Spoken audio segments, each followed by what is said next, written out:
Welcome back to the Ultimate Pool Champions League. Craig Waddingham and Scott Gillespie going head to head. Two brilliant players, both inside the top 12 in the Ultimate Pool rankings.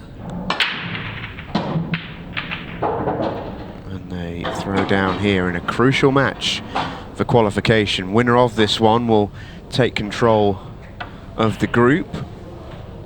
If Craig wins it, he's in a superb position. But if Scott wins it, he'll go joint top with Matt Cook, having drawn his opening fixture. It's the big match though, isn't it? Craig wins it, keeps control in his own hands and knows what he has to do in the final game, and same for Scott, but Scott obviously may well have control in his own hands, but a 6-red shootout as well. At the start of the night, on paper at least, this always looked like it was going to be the big match of the night, and certainly has that feel right now, and it's a very good first chance for Scott Gillespie. Everything goes here. The 8-ball does pass the yellow to top left. The red bottom left is a little guarded, but there's room. Just got to work out his order here.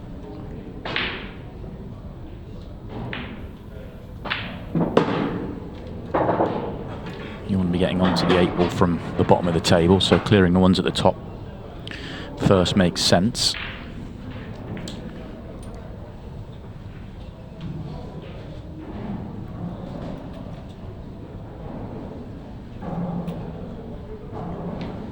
He can't make his mind up. Oh, he's just checking the angle he wants really to track down the table.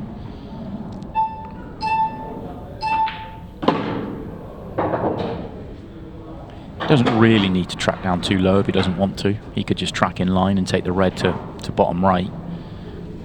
Anywhere near straight in would be okay. Wouldn't mind a couple of turns of angle to get on the red bottom left. Leave the one bottom right as your last ball. But he might track down lower than that. Leave the one in the middle of the table. Could be your last ball.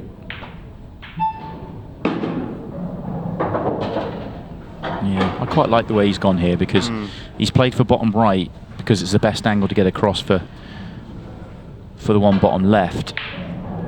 The only thing he has to guard against for me, going this way round rather than dealing the one in the middle of the table, is if he left the low angle on the one into the bottom centre, right centre if you look from a main camera. Just means getting onto the 8-ball wasn't guaranteed.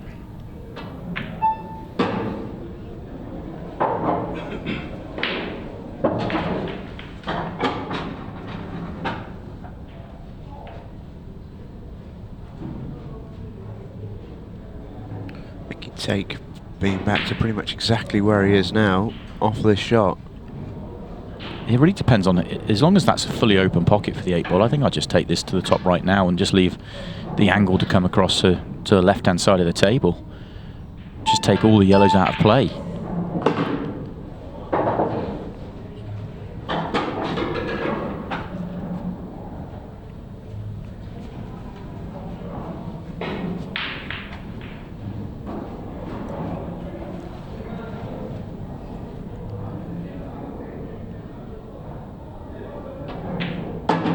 Yeah, just make sure you hit the second cushion, and you can't fail to be good on the 8-ball. You know, you're in the zone there for pretty much the majority of its journey there. You're on the 8-ball. It was played as well as he could. It was a lovely shot and a lovely choice of shot. Yeah, very nice from Scott Gillespie. A real, almost an aura around the table. Dominance.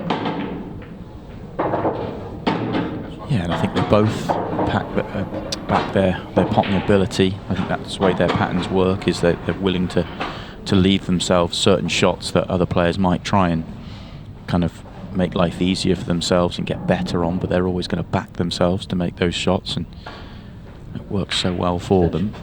Best break of the night from Craig Waddingham's point of view. Controlled that cue ball beautifully and got a fairly large explosion of the pack. Wobbled that red in, but that was intentional. Need to move the cue ball back. I don't think he'll be delighted he's on the top cushion, mind. No, On the side cushion, I should say. I think he's okay because he's got enough angle, so he can just go through this one, and as long as he doesn't hit the yellow, he should be fine. Didn't want to hit the yellow, but he'll be okay if he's on this one to bottom left, and he may well, because of the angle, he had actually accepted that he was going to hit the yellow and played for it on purpose, rather than really trying to avoid it.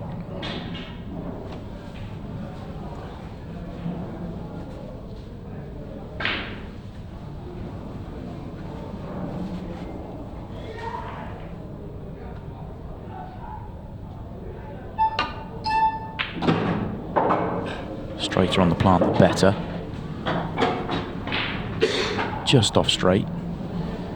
Just got to be careful that he doesn't hit the ball over the pocket too thin.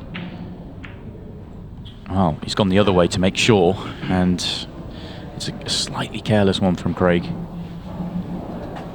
Say more than slightly. It's unmissable, really, if you're just making the plant. The problem is, if you make it, you know, for the red to go in the pocket, centre pocket, then the red you're hitting is going up the table, and you might not be on it. So he was just trying to pinch it a fraction, which is why he's missed it. And that could be a significant moment on the night.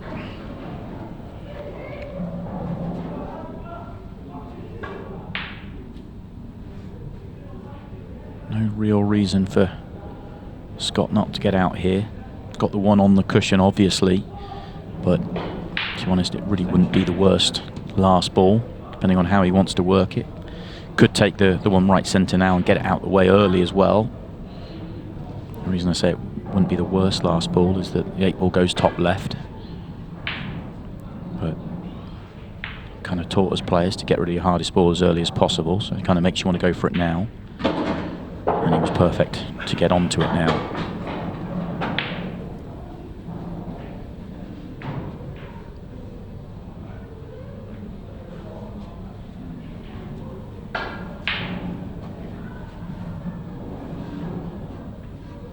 Getting back onto the angle he's got now wouldn't be terrible. He might try and get further up the table and actually play on the one on the break line. Yeah, which is what he's done. And that's lovely.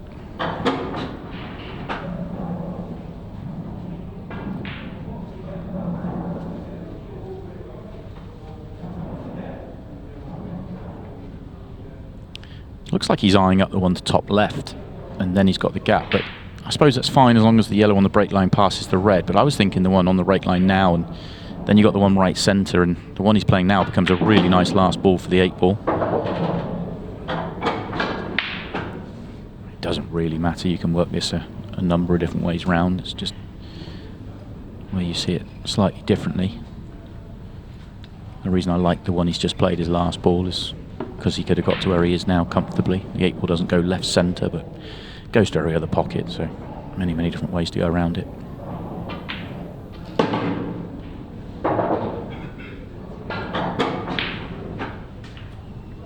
And that's where I think it highlights that what we talk about with these two, sort of more than probably most of the sort of ultimate pool elite, that they do sort of differ a little bit then. Not as maybe conventional, if you like, with their patterns. And absolutely not to say that there's a right way or a wrong way, just a different way. And for me, a big part of what makes these two so enjoyable to watch is the way that they play when they're on song. So back on the Gillespie break, and if you can find something on this, it's going to be very difficult to stop in this match, and that's the best one he's hit all evening. That was a crunch. That was the break that he was hitting for the majority of the British Open. It was the best I'd seen him break in a tournament. Not the greatest of layouts. I think he has to go reds. Obviously got red left centre. Obviously got red down the table as well, but you've got the one in the triangle area that's just guarded. You can get onto it into the bottom right, but not easy, especially if he wants to get onto it from the... I mean, he's off angle here, so he's going away from his work. So drop it in. You're on the one to bottom left now. I'm assuming he's going to try and take it now and has to pull back and wants to land between the 2 yellows on the most awkward red. This is the key shot. If he gets this one right, it could be really simple for him. Cool. Well, that wasn't in the script. Yellows are still awkward though. But yeah, I wasn't expecting the miss. Yeah, he knows it as well. Lovely opening shot from Craig. 2 yellows at the top of the table. 1 just above the right centre. Really interested to see how he goes about these. I think there's enough room if you get to the top of the table to pot the one nearest the top.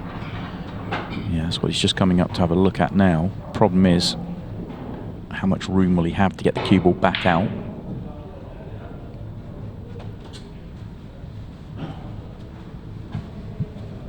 Extension.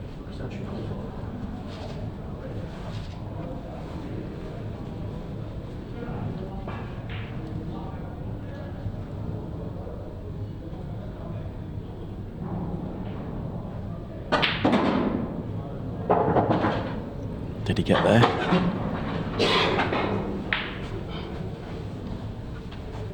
Even if he has, I mean, he can't avoid getting a cannon on the yellow now. Whereas if he gets to the top cushion, he may well have been able to screw out.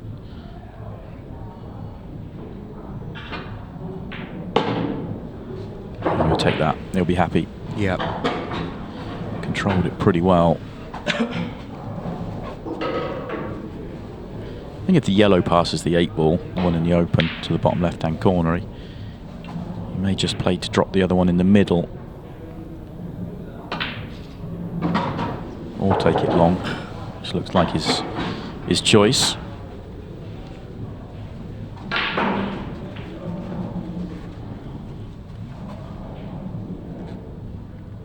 Taking it long makes it a little bit easier to get on that other yellow into the middle.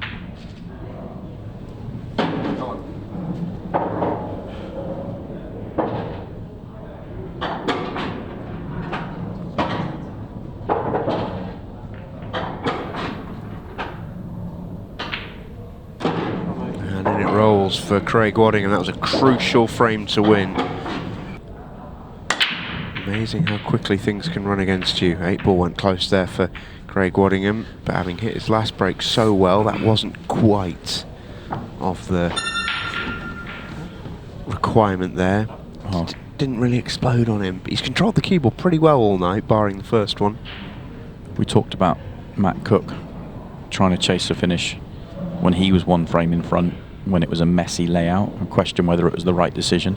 You have to say the same thing here for Scott Gillespie. 1 in front, under 5 minutes to go. Is the finish the right play here? I really don't think so. Whichever colour set, I mean, he's eyeing up the reds. But where's the 8 ball going if you go reds? I would try and make a mess of this table and ask a question of Craig Waddingham.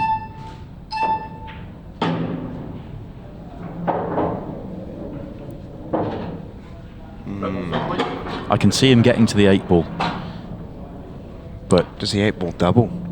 It doesn't look like it, does it? But whether he can play a nudge to open up the pocket, it's the yellow nearest the bottom pocket, bottom centre or right centre, that would be the one. But oh, there's your answer. What a good safety that is as well. Yeah, and I think he may well have had that in his mind when he came to the table. It wasn't. I think he absolutely did. Yeah, he was thinking, I'm going to make a colour set and then I'm going to get to work. Yeah, and I think it's got to be the right play, not chasing there. It's a good hit from Craig. And it wasn't the easiest hit. Yeah, and nothing changes here. Nothing at all. You keep doing it. Keep asking the question. Keep making a mess. I just don't see potting as a good option.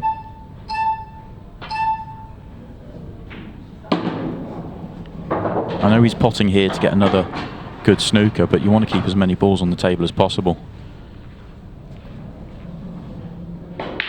Yeah, I suppose you can look at it as a pot as a two-way thing, you know.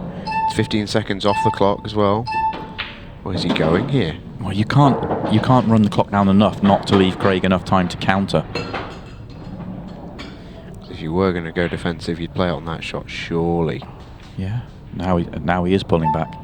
But he's potted 2 balls to do it. I think it's...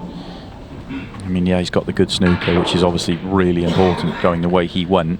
I suppose he has, as I say though, he has killed best part of 30 seconds playing 2 shots though, which is, I suppose, is part of clock management as well. And it was a tough hit, and that's a great result for Scott Gillespie. And just put him straight back in there. Just feather off it and do exactly the same thing again. You're not trying to win a frame. You're not trying to... You know, Scott Gillespie should be trying to win this match 2-1. Has he left the double? Might have.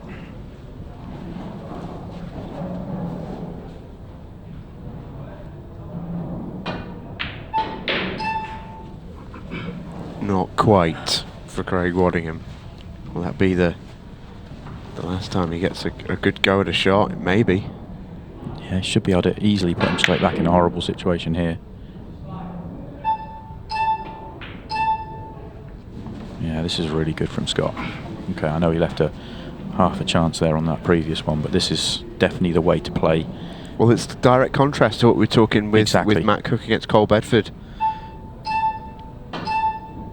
You know, Matt ended up taking on a pretty low percentage finish and almost cost him. Whereas Scott here is trying to make it so that there's just no way for Craig to win the match. He might have to pot here because he can only see the potting angle of the red to left centre. Craig's had a bit of a touch there, just feathering that and leaving it awkward. Yeah, and he's going to earn an opportunity off the back of it. So a minute to try and do something about it. That was a touch fortunate for Craig, but I guess you have to credit him. Good out, and he got a nice result. Right, we go straight into them here.